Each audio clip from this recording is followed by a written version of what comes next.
Alright, I'm Luke, I'm Sebastian. I'm Jack.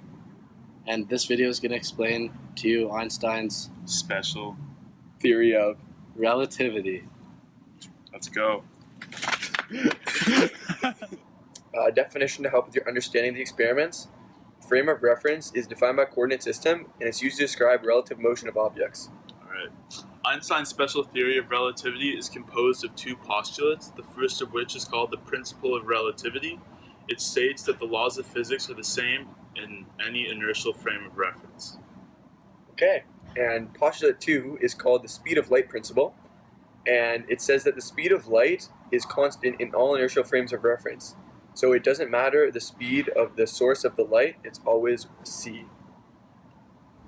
Alright, so this first experiment is going to demonstrate how choosing a different frame of reference can actually make the same motion appear different. Alright, so in this experiment, Sivec and I will be in a car, and for the first one, Luke will be standing still, and we're going to throw a soccer ball up in the air, and the motion will appear parabolic.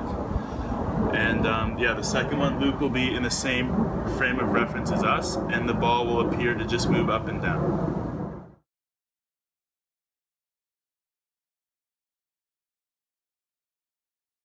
Yeah.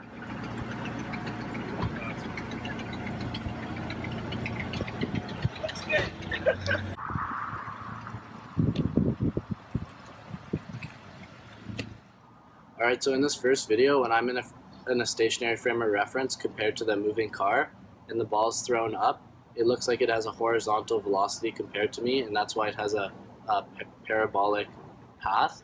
But in the second video, when I'm moving at the same constant velocity as the car, the ball doesn't look like it has any horizontal velocity compared to me, and it looks like it's only moving up and down in the y direction. Alright, we're in Sivec's Jeep right now. We're going to be doing an experiment to see if the motion of this soccer ball right here can determine whether we're at rest or moving at a constant velocity. And obviously you can see outside, but we're going to film just the soccer ball, so you won't be able to tell whether we're moving or not until we show it right at the end. Let's do it. Let's go. Let's go, boys. Right, so as you can see, the soccer ball right here is at rest, and we're at rest also. We're not moving. Oh, look at that. We're at rest. Alright, so the soccer ball here is still at rest. However, we're not at rest. See Luke right here? He's huge. He gave us a big push, but our soccer ball is still at rest. So the motion of the soccer ball could not help us determine whether we are at rest or we're in motion. For the two videos we just did, both were inertial frames of reference, one with the car having no velocity and one with the car at constant velocity. So according to Einstein's first postulate, these are both inertial frames of reference, and the laws of physics are expected to be the same in both. Because of this means that no physics experiment can determine whether you're at constant velocity or at rest, even though you could just look outside and see if you're moving or not. A physics experiment on the inside could not determine whether it is at moving or at zero velocity. An example of this was the ball, how it didn't move whether it was at rest or at constant velocity. Alright, in this next experiment, we'll be demonstrating the second postulate. However, you won't really be able to see the speed of light because it's so fast. 3.0 times 10 to the 8 meters per second to be exact. Exactly. But we're going to try and help you conceptualize it. So for the first video, we're going to have a car with its headlights on, which will be the emitting source of light. And for the first video, it'll be stationary. And in the second, it'll be moving.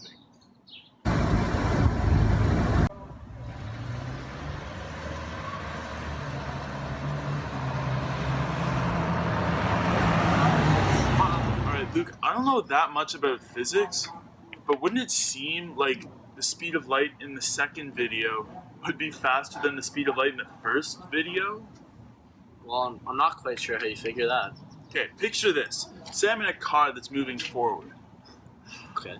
Okay, so, and I throw a ball forward. Wouldn't that be faster than if I just threw a ball forward standing still? Of course it is. It's actually going to be the vector sum of the two velocities. That's what I thought. So why is that different with light? Well, light's not like any ordinary object. It actually behaves quite differently. So Einstein has a special theory of relativity, like we're talking about, and the second postulate actually states that the speed of light is constant across all inertial frames of reference. And in our case, we only have inertial frames of reference, where we have the car stationary and then moving at a constant velocity, which are both inertial frames of reference. So therefore, the speed of light is not going to change depending on the speed of the source of the light. Really? Okay. Well, I have an example for you. What if there was a rocket ship Yeah. and it was traveling at 0.5 c, which is half the speed of light? Say it turns on its lights. Wouldn't the speed of light be 1.5 c because the rocket ship is moving at 0.5 c added on to the speed of light? Wouldn't that be 1.5 c? You're making the same mistake, right? Because I'm assuming that the rocket ship is traveling at a constant velocity. Yeah. Therefore, the light doesn't actually, it's not treated like any other object. It still travels at just c. Really? Yeah. It's pretty incredible. It is. Really is. Einstein. Love that guy. In conclusion, Einstein's special theory of relativity has two postulates. The first postulate states that the laws of physics are the same in all inertial frames of reference. Also, you can't just measure the motion of an object. It has to be relative to another object. For example, we're just sitting here right now. Looks like we're not moving anywhere.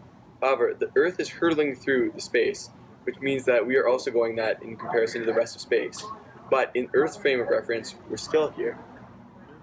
And that's the end of the first postulate. The second postulate states that the speed of light is constant in all inertial frames of reference, regardless of the speed of the source or the speed of the frame of reference. Exciting. Yeah. So now on to our multiple choice questions. Answer them all right, please.